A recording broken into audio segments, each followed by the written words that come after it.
कबीर से लेकर गुरु हरिकृष्ण साहिब और भगवान बुद्ध से लेकर गुरु नानक साहिब तक आपने कई संत और गुरु भक्तों की कहानी सुनी होगी।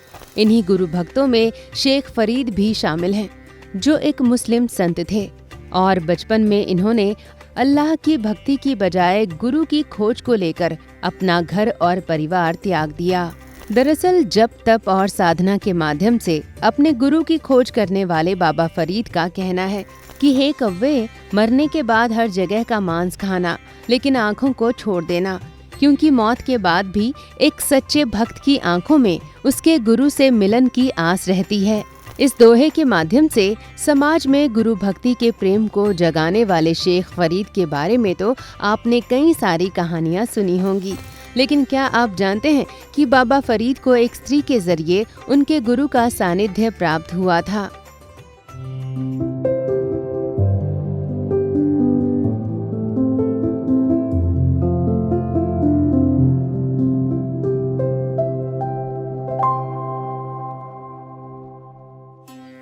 हर रोज की तरह शाम के वक्त चिड़िया चहचहाते हुए अपने घोंसलों में लौट रही थीं।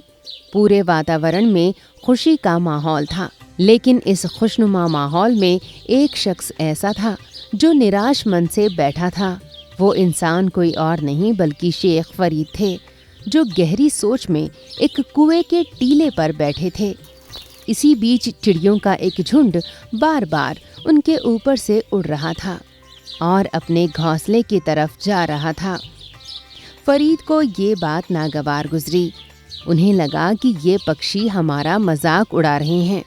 तभी उन्होंने उन पक्षियों से खुद को बड़े तपस्वी बताते हुए मरने का श्राप दे दिया। उनके मुख से ये वाणी निकलते ही सभी पक्षी मरकर गिरने लगे। लेकिन इस मृत्यु का नग्न नृत्य देख शेख का हृदय पिघल गया। वे सोचने लगे कि ये मैंने क्या कर दिया। माँ ने मुझे बताया था कि सारे जीव खुदा के द्वारा ही बनाए गए हैं, किसी को कष्ट देना उचित नहीं है। इसके बावजूद मैंने इन्हें मरने का श्राप दे दिया। कुछ देर बाद बाबा फरीद को अपने किए पर पछतावा हुआ और उन्होंने सभी पक्षियों को जिंदा होने का आशीर्वाद दिया। शेख के वरदान से सभी पक्षी जिंदा भी हो गए। उन्हें लगने लगा कि उनके अंदर तप की शक्ति आ गई है। वे खुद को एक बड़े तपस्वी समझने लगे और धीरे धीरे उनका मन अहंकार से भरने लगा।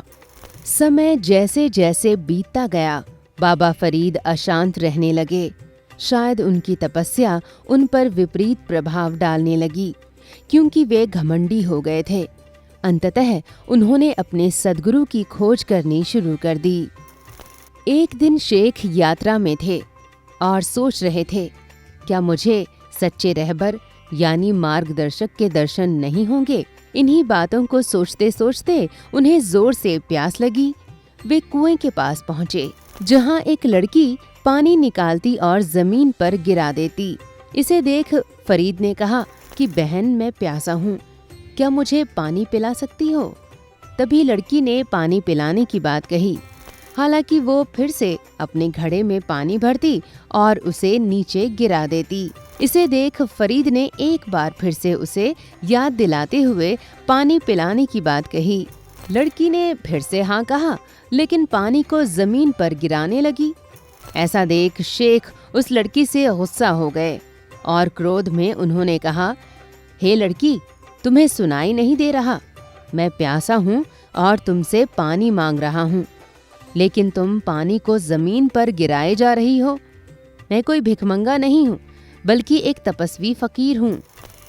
लड़की शेख की बातों को सुन एक बार फिर से पानी को जमीन पर गिराते हुए मुस्काई और बोली, क्या तुम मुझे जंगल की चिड़िया समझ रहे हो कि तुम्हारे कहने पर मैं मर जाऊंगी? ये सुनने के बाद शेख फरीद का सारा क्रोध गायब हो गया। वे आश्चर्य से उसे देखने लगे। बाबा फरीद सोचने लगे कि मैंने इतने दिन तप किया और अहंकार मिला, लेकिन ये लड़की इतनी कम उम्र में ही सब कुछ जान गई। आखिर ये कौन सी साधना करती है? ऐसा लगता है कि इसे इसके सद्गुरु के दर्शन हो गए हैं। अंततः शेख प्रसन्नतापूर्वक उस लड़की से पूछते हैं कि बहन, तुम कौन सी साधना करती हो जिसकी वजह से तुम्हें सब कुछ पता है?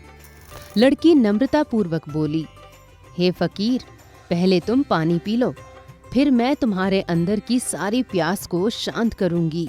कुछ देर के बाद लड़की ने उन्हें समझाते हुए कहा कि मैं सद्गुरु से ज्ञान ग्रहण कर अपने पति की मन, वचन, कर्म से सेवा करती हूँ। गुरु के आदेश अनुसार उन्हीं में परमात्मा का दर्शन करती हूँ। इसी से ये सारी सिद्धियाँ मुझे प्राप्त हुईं। रही बात पानी गिराने की, तो यहाँ से कुछ दूरी पर मेरी बहन रहती है, जिसके घर में आग लग गई है। इस पानी के जरिए मैं उस आग को बुझा रही थी। आप थोड़ी देर और प्यासे रह सकते हैं, लेकिन वो आग खुद से नहीं बुझ पाती, इसलिए आपको मैंने बाद में पानी पिलाया। दोस्तों, पानी गिराने वाली लड़की आगे कहती है, हे फकीर, आप अपने सद्गुरु की खोज कर रहे हैं, इसलिए आप यहाँ वहाँ न जाकर सीधे दिल्ली जाइए, जहाँ आपकी सच्ची श्रद्धा का फल मिलेगा। अंततः शेख फरीद दिल्ली पहुँचे, जहाँ निजामुद्दीन के फकीर ख्वाजा शरीफ के पास उनके गुरु के दर्शन हुए। तो दोस्तों, ये एक ऐसे गुरु भक्त की कहानी है जिसके सद्गुरु से मिलने का रास्ता एक कुएं पर पानी गिरा रही लड़की के जरिए मिला। क्या सोचते हैं आप इस वीडियो को लेकर? कमेंट बॉक्स में जरूर बताएं और सद्विप्र समाज सेवा संस्थान व सद्गुरु धाम से जुड़ने और अपना योगदान देने के लिए स्क्रीन पर दिए गए QR कोड को जरूर स्कैन करें। धन्यवाद आपका।